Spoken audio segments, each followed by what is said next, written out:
Okay, I'm going to talk about beginners, real beginners, false beginners, zero beginners, elementaries, lower elementaries, higher elementaries, underachieving, lower intermediates, and critical intermediates who want to get into our beginner classes.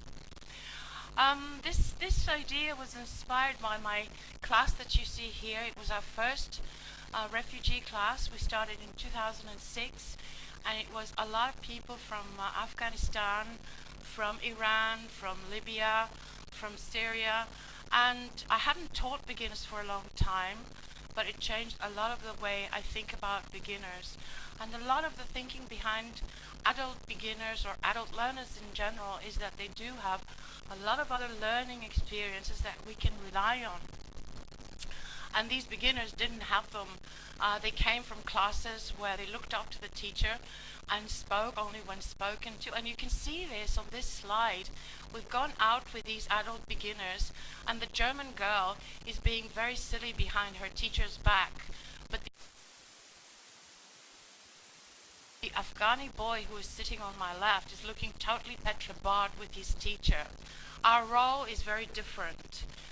There is an assumption also that adult beginners and adults in general know why they're learning. For example, a beginner will know if he's going to be an acrobat or he's going to be a business person or an artist working on modern art, and that can determine the content of their learning, and that they do have some learning strategies in place. Our adult beginners didn't even know how to use a print dictionary. They needed work on their motor skills. They needed left to right handwriting, and materials, believe me, for adult beginners do not help. And if you're thinking about turning it loose on the web and trying Web 2.0 tools, a diagram like this is totally confusing. They don't know how to interpret it. They don't know what to make of it. It's totally beyond their experience. Certain assumptions that our beginners are independent and self-reliant.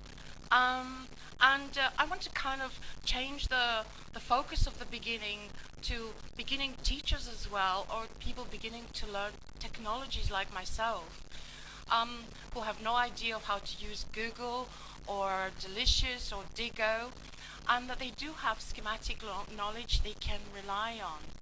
And here is an example of a survival project on the moon, where adults have to choose certain items so they can survive a long trip from their shuttle which has been wrecked.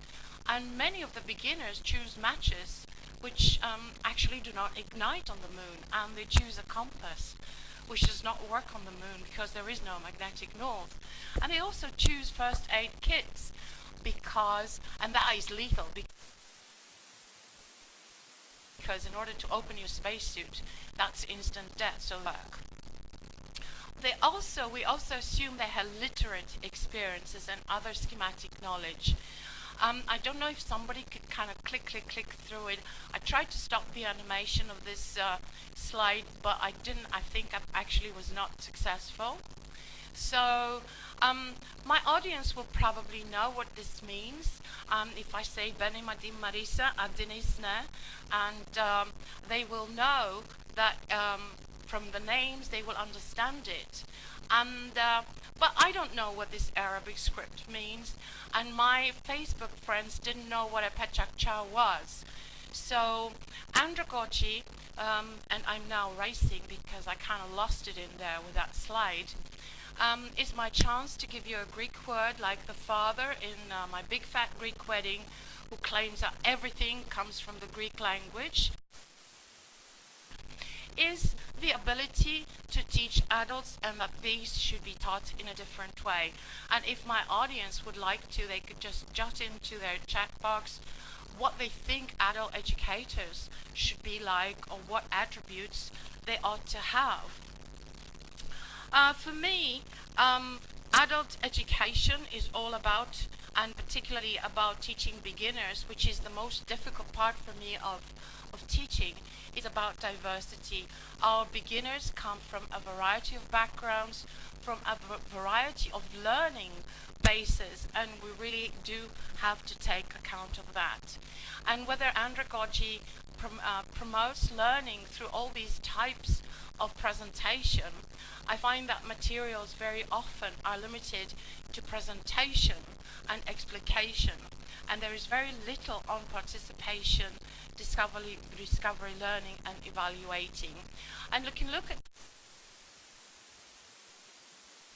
at this ideal kind of scripting, negotiating, diagnosing, and them determining the content of their learning.